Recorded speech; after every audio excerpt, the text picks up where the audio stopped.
Media के सभी साथियों को मेरा सादर नमस्कार।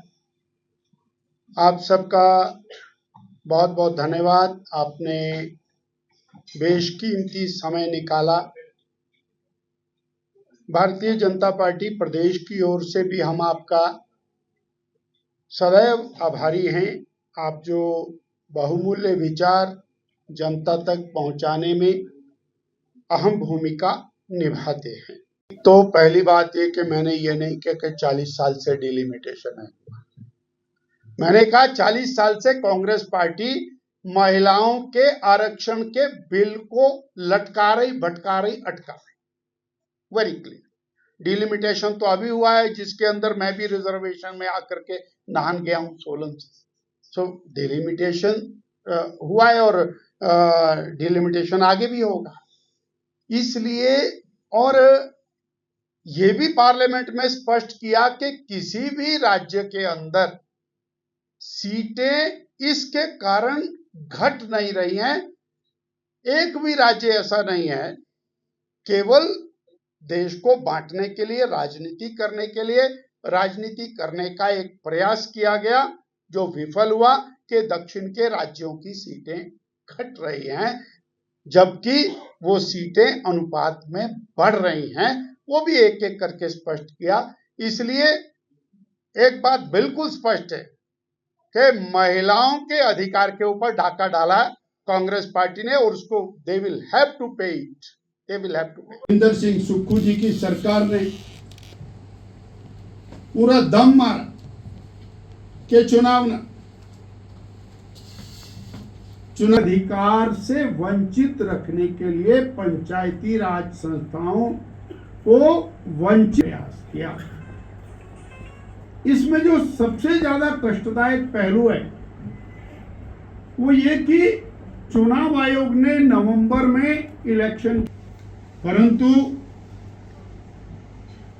प्रदेश के प्रशासन के ऊपर शिकंजा कसा गया।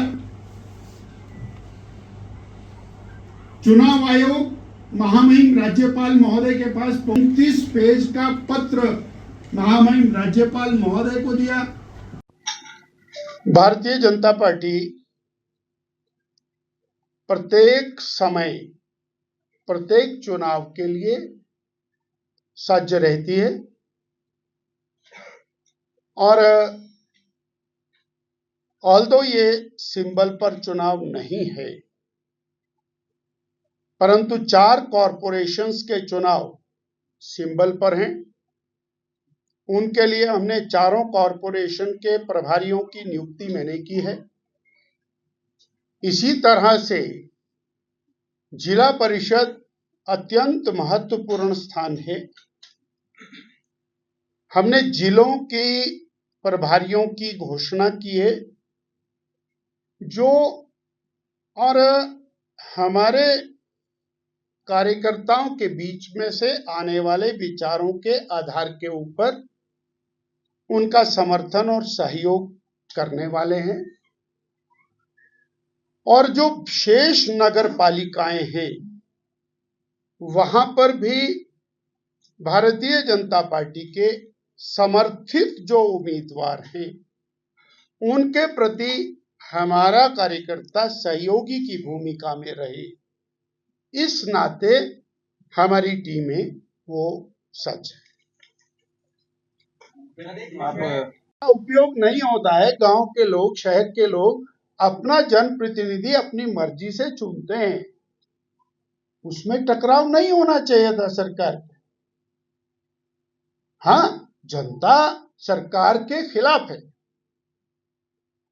जनता सरकार से, कांग्रेस की सुखविंदर सिंह सुक्खू सरकार से दुखी है, परंतु पंचायती राज चुनाव से क्यों उसके जोड़ने का प्रयास किया सरकार? ये तो हमारा लोकतांत्रिक ढांचा, जिसके अंदर न्यायपालिका मजबूत है, जिन्होंने बहुत स्ट्रांग निर्णय लिया, पहले 30 अप्रैल फिर 31 मई निर्णय दिया, जिसके अनुसार ये चुनाव हो रहा है, इसमें भी लगातार विरोध डालने का एक प्रयास। आरक्षण को लेकर के एक बहुत बड़ा षड्यंत्र में आरोप लगा कि इस पंचायती राज चुनाव को भी हाईजैक करने का एक प्रयास। अरे ऐसा कभी होगा क्या? संविधान के अंदर प्रावधान नहीं है कि जिलाधीश महोदय 5% सीटें अपनी मर्जी से आरक्षित कर सकते हैं। अब प्रशासनिक अधिकारी कांग्रेस के कार्यकर्ताओं के कहने पर चलते हैं क्या? उसी तरह। और मैं आपके सामने 2 रोस्टर किसी भी एक जिले के रख देता हूं। एक दिन एक रोस्टर जारी हुआ, दूसरे दिन दूसरा रोस्टर जारी हुआ। उसके अंदर 5% का डिफरेंस नहीं है, उसमें 75% का डिफरेंस है।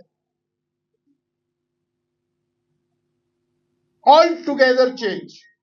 और जब पहले दिन एक रोस्टर दिया तो 10 घंटे में दूसरा रोस्टर भी तैयार हो गया।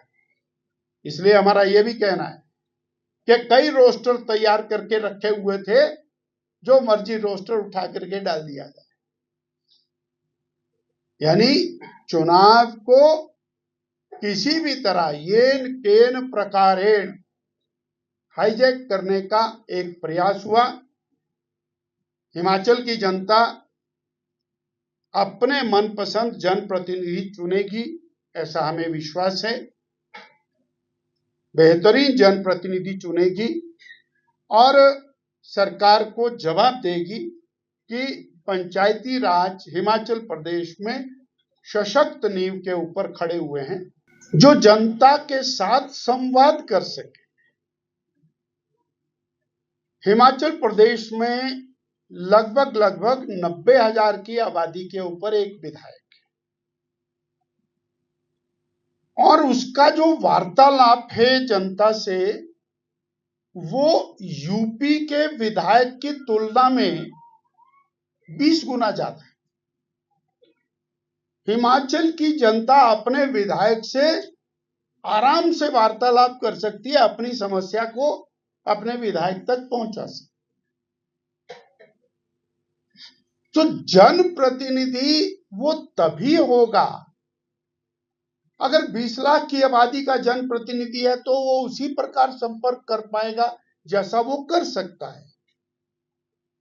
इसलिए संख्या के अनुपात में और जनप्रतिनिधियों का बढ़ना ये नितांत आवश्यक है, ऐसा केवल भारतीय जनता पार्टी का मानना नहीं है। ये एक सामूहिक चर्चा के उपरांत लिया गया निर्णय है। और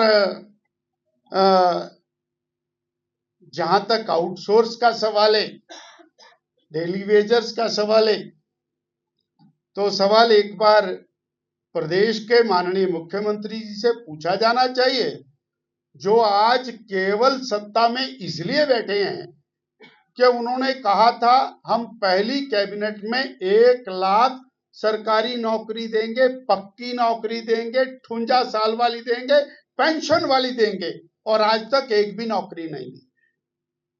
1 लाख रोजगार हर साल देंगे, रोजगार समाप्त किए हैं।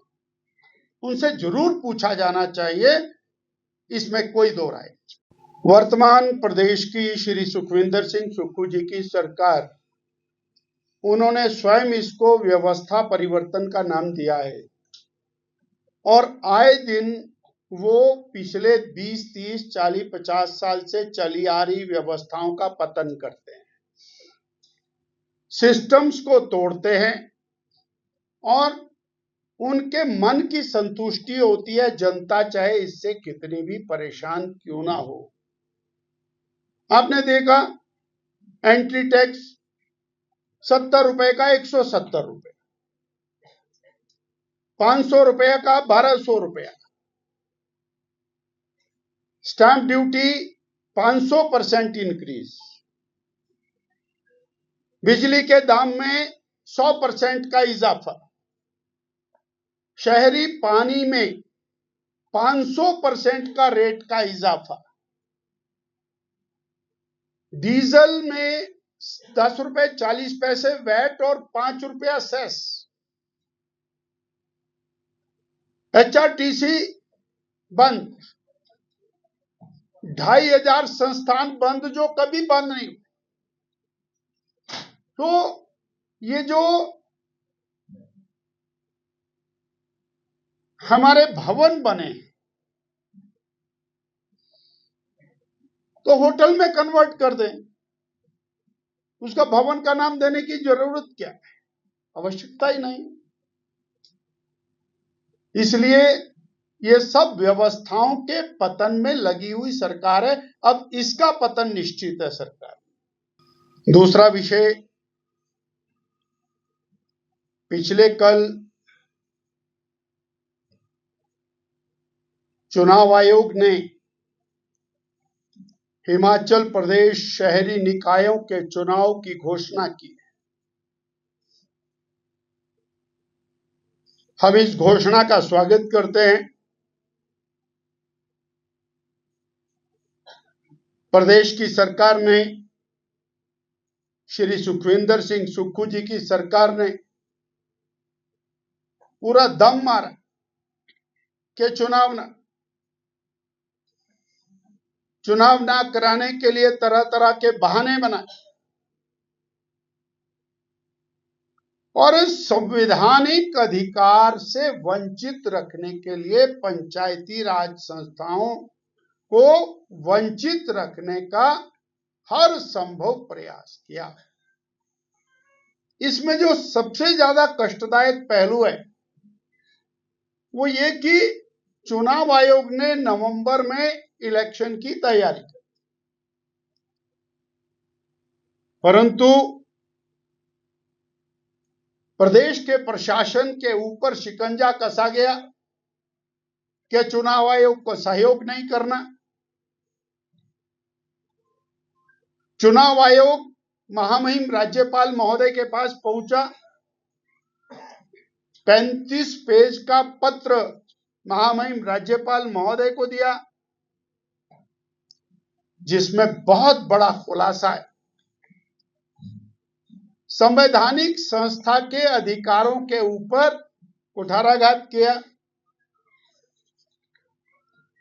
हिमाचल प्रदेश के माननीय उच्च न्यायालय और देश के सर्वोच्च न्यायालय के आदेश पर अब ये चुनाव होने जा रहा है, जिसमें प्रदेश की कांग्रेस सरकार की नकारात्मक भूमिका रही। कुछ पहलू जो जनता के ध्यानार्थ और जो गांव में बैठे हुए जनप्रतिनिधि को जिसने बहुत ठेस पहुंचाई है, पंचायतों के विकास कार्यों के लिए जो धन पंचायतों में था, केंद्र के द्वारा वित्त आयोग का पैसा जो सीधा सीधा पंचायतों को, नगर पालिकाओं को आता है, उस पैसे को सरकारी आदेश से ट्रेजरी में मंगवा लिया गया, गांव का विकास बंद कर दिया और वो हजारों करोड़ रुपया जो नगर पालिकाओं से, पंचायती राज संस्थाओं से सरकार ने उठाया, आज तक उसका यह मालूम नहीं है कि वो किस मद में खर्च किया और आया वो पंचायतों को विकास कार्य के लिए, नगर पालिकाओं को विकास कार्य के लिए वापस मिलेगा नहीं और कब मिलेगा। अर्थात जहां पंचायती राज संस्थाओं के अधिकारों के साथ छेड़छाड़ की, वहीं गांव के, शहर के विकास के ऊपर एक चोट की। उनके द्वारा जो उनका धन था वो प्रदेश सरकार ने अपने पास मंगाया, जिसके कारण ग्रामीण क्षेत्रों में, शहरी क्षेत्रों में भारी रिजेंटमेंट सरकार के खिलाफ। और निर्णय जनता को करना है। आशा करते हैं कि बहुत जल्दी पंचायती राज चुनाव भी घोषित हो जाएगा। शहरी निकाय चुनाव घोषित हो गए हैं और हम पंचायती राज संस्थाओं को शुभकामनाएं देते हैं, जिन्होंने भारी संघर्ष किया और कांग्रेस की सरकार से लड़ के लोकतंत्र को बचाने में अहम भूमिका निभाई। मुझे इतना कहना था। आपको इसमें दो विषय हैं, जनाक्रोश का और एक जो महिला आरक्षण से जुड़ा सवाल है कि आप कह रहे हैं कि ये कांग्रेस ने या विपक्षी पार्टियों ने इसको पास नहीं होने दिया। 16 अप्रैल 2023 को महिला आरक्षण बिल संसद में सर्वसम्मति से पास हुआ, तो फिर ये ऐसा विरोध क्यों? तीन चीजें कांग्रेस पार्टी को भी पता है, देश को भी पता है, जनता को भी पता है कि पहला, जब ये संसद की सीटों का निर्धारण हुआ था उस समय हमारे देश की आबादी लगभग 47 करोड़ थी। आज हमारे देश की आबादी लगभग 140 करोड़ और एक एक जनप्रतिनिधि 20-20, 25-25, 30-30, 40-40 लाख जनता का जनप्रतिनिधि। इसी तरह से विधायिका की बात है। इसलिए इन प्रिंसिपल ये डिसाइड हुआ था कि हमें नए सिरे से अधिक संख्या में पार्लियामेंट्री सीटें और असेंबली की सीटें बढ़ानी। अब वो बढ़ानी है तो उसमें ऑपोजिशन पार्टी ने ये कहा कि नए सेंसस के ऊपर ये सीटें बढ़नी चाहिए। सेंसस का काम शुरू हो गया, पर इसमें साफ गोई की तरफ ध्यान देने की आवश्यकता है कि देश के प्रधानमंत्री नरेंद्र मोदी जी ने असेस किया 1 साल कम से कम सेंसस में लगेगा और 1 साल उसके बाद कास्ट सेंसस में लगेगा और उसके बाद डिलिमिटेशन की जो प्रक्रिया हम करेंगे तो 2029 जो हमारी कमिटमेंट है पार्लियामेंट के चुनाव की विद रिजर्वेशन बिल 33%, वो नहीं हो पाएगा। इसलिए एक जेन्युइन आह्वान करके और कांग्रेस पार्टी और बाकी सब पार्टियों को आह्वान करके कि अब पास किया है तो इसको इम्प्लीमेंटेशन में डालना है, इसलिए आपका सहयोग चाहिए। और अब हम क्योंकि और कमिटेड हैं और आपने भी पास किया है तो इसलिए मिल करके इसको कर। परंतु वो अपनी पुरानी आदत के ऊपर खड़े रहे। जिस तरह उन्होंने 40 साल इसको अटकाया, भटकाया, लटकाया और इस पर फिर उसका विरोध कर दिया। इसलिए इस बिल का विरोध करना सीधा सीधा महिलाओं के, बहनों के और 50% बहनों की आबादी के साथ धोखा है कांग्रेस पार्टी के द्वारा। शक्ति वंदन अधिनियम, जिसके अंतर्गत विशेष पार्लियामेंट का सत्र हुआ, देश के यशस्वी प्रधानमंत्री श्रद्धेय नरेंद्र मोदी जी ने वो सत्र बुलाया ताकि देश की बहनों को सत्ता में भागीदारी का हस्तांतरण किया जाए। देश की बहनों के लिए, माताओं के लिए, बेटियों के लिए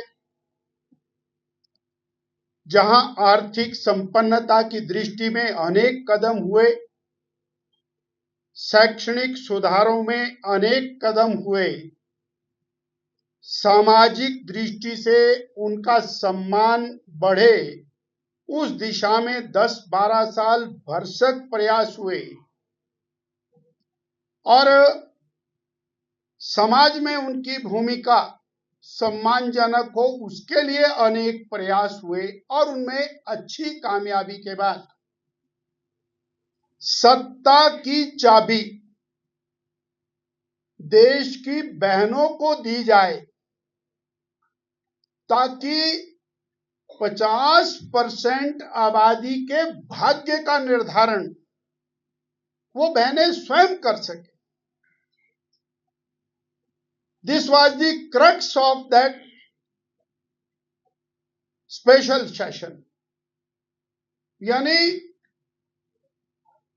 बहनों के बारे में अनेक प्रकार के निर्णय सरकार ने लिए, परंतु वो बहनें स्वयं 50% आबादी को क्या अधिकार मिलने चाहिए, कैसे वो आगे बढ़नी चाहिए, और सत्ता का नियंत्रण, सत्ता का अधिकार, सत्ता की चाबी वो बहनों के हाथ में देने का वो दिन था 16-17 अप्रैल का। परंतु कांग्रेस पार्टी ने देश की 70 करोड़ बहनों की पीठ में छुरा घोंपा।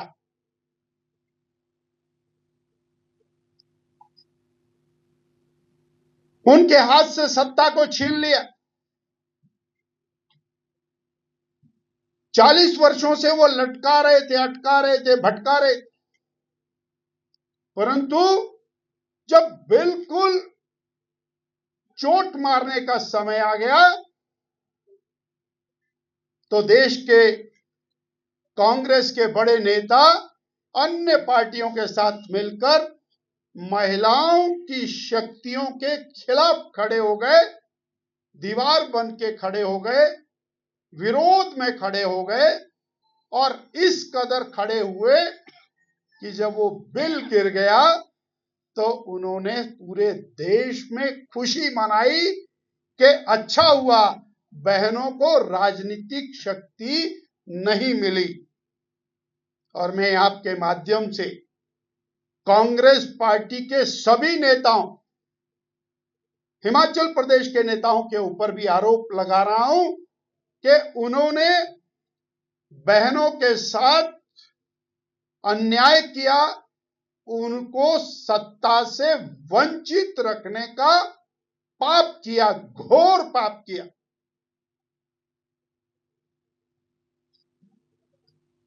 इसके विरोध